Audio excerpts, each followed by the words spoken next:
I've gotten so many DWIs. They have forever changed the trajectory of my life.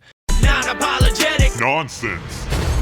I thought it would be fun to go through the individual DWIs in a series that we are tentatively calling the DWI Chronicles. All right. Today, part 1, DWI number 1. Did you drink growing up? Very much so. You were a drinker? Yeah. I didn't really touch alcohol till my 21st birthday. Really? I can remember one time, probably like 15 years old, and I'm with my buddy Jonathan, and we go over to these dudes. They were grown folks, you know, and then they talked me into doing shots of like vodka or something. Yeah.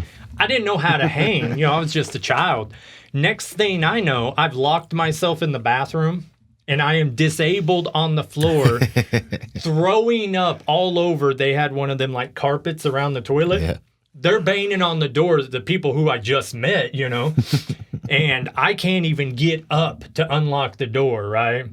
So that was the first time I ever drunk, and I'm like, yeah, I don't want anything to do with this stuff. Did they invite you back over? I never saw them again. I did hear that they're like, you owe me a bathroom set, and I'm like, fair enough. In a year when I get a job, I'll take care of you, you know?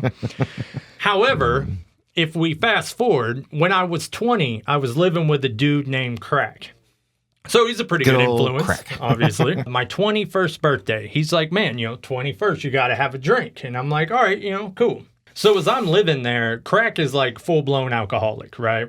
And he kind of showed me the ways, He's like, you need to eat. You need to drink, water for every drink. He tried to teach me the ways. I started drinking heavy, right? Not too heavy. And I wasn't drinking and driving. Then I did. So, and here's a word to the wise. You will always get in between each of my DWIs. I got a close call, meaning I got pulled over when I should have gotten a DWI and I didn't. So like my close call before this DWI, I'm speeding down North 43 highway. I'm going like 85 trying to get to Stone's Corner to get some booze before 1 a.m. on the way to some chick's house, right? And cop pulls me over and my windows didn't roll down at this point. So I can remember I just opened the door and I'm talking to him, but I'm looking at the floor and I'm like, I'm totally screwed. And he's like, what are you doing? I was like, my girlfriend called me. She's trying to break up with me. I'm just trying to get there. I don't want another man to be, and I just played the complete cuck. And he must have been in that situation in his life because he was like, all right, slow it down and keep it moving. Whew. So if you have had a close call out there, it means you are going to get a DWI if you continue that behavior. I'm at Crack's house one day, Crack house, and my parents call me. I need to go back to the house. So I was about 3/4 of the way into a 40, So a 40's 3 1/3 beers, So I drunk about 3 beers, I guess. And I was like, all right, well, I haven't even finished this 40, so I'm good, So I take off in my little beater. It was like a holiday, though. I don't remember what, so it was just dumb. Police were out. So I cross a highway, but I'm on a back road, but I had to jump over the highway. And they were sitting down the road and like, well, why is this guy jumping? Why is he going on the back roads? So they follow me for a few miles and then they pull me over. Now, inside of this car, I got multiple DWIs in this car. Where the CD player was and the mount to the CD player and there's a little cubby hole, it all would come off in one piece. It just had 2 little clips. So I would stash stuff back there, and then if I got pulled over, I'd just shut it back up. They'd have to rip the car apart. They don't know that I have a little tool and I can pop it right out. I have herb on me. Woo, woo, woo.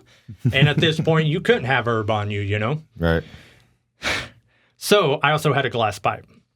So I'm trying to shove the herb, which I'd done multiple times, and the pipe behind the CD player. I go to shut it, and the freaking thing won't shut because of the width of the pipe. So I'm doosh, and eventually as I see the cop walking up, I just gave it up. Now the CD player, everything's hanging out, the whole console.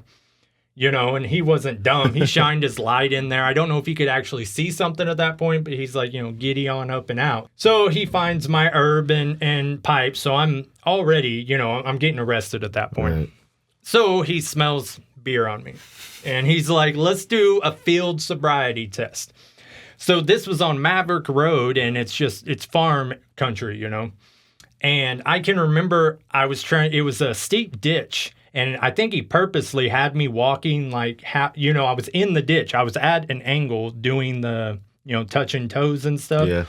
So I wind up falling back a little bit, and I didn't know there was an electric fence right there. And I just get the bejesus shocked out of me. And I kind of tumble over, and the cop just picks me up. He cuffs me up, and then he talks to me on the front of the hood, and he's like, all right, we're going to go ahead and just give you a breathalyzer. If you say you're not intoxicated, da-da-da. So he gives me a breathalyzer, and I blow 0.081. Right above the... Yeah. So in other words, if I had taken 2 sips less, or if it had been 20 minutes later, I wouldn't have been at it. I probably still would have gone to jail for the herb, Right. But so he cuffs me up, tries to get the car towed, takes me down to the county. Here's the bad thing. I didn't have any money or anything, and eventually I talked someone into bailing me out. I didn't know that they knew that I had a warrant in Joplin as well. So I spend like a week in county, get bailed out, have to wait like a week for them to come pick me up and drive me to Joplin so that I could bail out of Joplin, So it winded up being a whole thing. And then shortly after that, I was flat out homeless, just me and my car, basically. So yeah, everything went crazy at this point in my life. But ultimately, the first DWI is typically a slap on the wrist, which is probably a mistake. You know what I mean? I don't think it's like that anymore. Missouri's been cracking down. They've lowered. Yeah, but what do they really do for a first offense? I'm not sure now, but it's not just a slap on the wrist. Well, I know they lowered the limit. Like you said, they lowered the limit 0.08. Yeah. Yeah, now it's like 0.5 or. No way. They lowered the actual legal. Yeah. See, I don't drink. I don't even know this stuff anymore. But yeah, we're becoming a no tolerance state. Yeah, I lost my license for 1 year and had to pay a $500 fine, and I used a public defender. So really cost me nothing. And I do remember thinking, like, if this is the punishment for driving drunk, then I'm going to continue to drive drunk.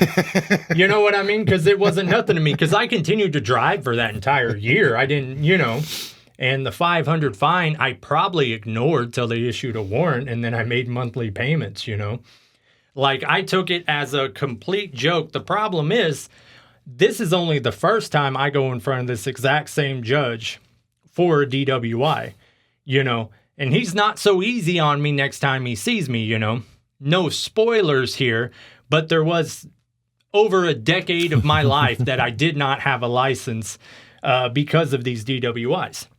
Now, have you ever been pulled over when you were drinking? Nope. So have you just been a good old boy when it comes to that?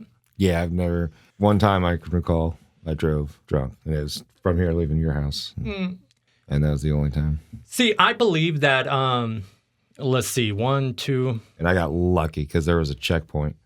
Oh, you made it through the checkpoint? No, you turned around? Well, I had my own place, but when I lived here, my grandma still had her house in Oronogo. Mm-hmm. So I managed to. Oh, you saw the checkpoint and you pulled in. Managed to get into there. There's been multiple times I've seen checkpoints and I just flip a Yui. And then I'm watching in the rear view like they're going to get me there. And then no one never has. You would think they keep a cop card there. But all of my DWIs, they were me heading home because I live so far out here. Late at night, I'm the only vehicle on the road. Right. Every single one of the DWIs was me on my way home. And I do have people who bust my balls and they're like, how could you get the... And it's like, dude, I know you drove drunk just as much as I do. But you live in Joplin, so you were able to make it home quickly. I still got 20 minutes on top of that. Right. I remember it used to be this thing when I drive drunk home from the bars. If I could make it past Stone's Corner, the stoplight there, I knew I was home free. Like, that was the barrier. There were typically cops sitting there. If I could make it, I'd have to come to a complete stop, have to go. If I could make it and no one pulled behind me, I was good. That was always the gauge of things. But what have you done then? It's the danger zone. Because most of my times driving drunk, there's been times where I'm just driving drunk to drive drunk, I guess. But most of it is like I'm in a situation that I do not want to be in anymore, and I don't have any other way to leave. This was before Uber and, you know, everything else. What do you do in that situation? You just crash on the couch in the past, or like what? Either that or I'd walk home. Like that'd be from Carterville to Whip City. Like I ain't walking from Carterville to Joplin. I wouldn't do that now. But. Yeah, see, I never had the option to walk home. And that's not to make an excuse for anything, because like I say, this first DWI is mild. This is a slap on the wrist. Yeah. The second part of the DWI Chronicles will go into detail of a night that not only forever changed my life, but is also my biggest regret I have. It involves multiple peoples. It involves accidents. It involves heavy intoxication. It involves fights. It involves tow trucks. It involves incarceration. It is a doozy, but we will... It's going to be great. Can't miss it. We will hit that one next time on part 2 of the DWI Chronicles. We will end this... Have your popcorn ready. ...telling everyone, do not drink and drive. I myself have 3 DWIs. Non-apologetic Nonsense.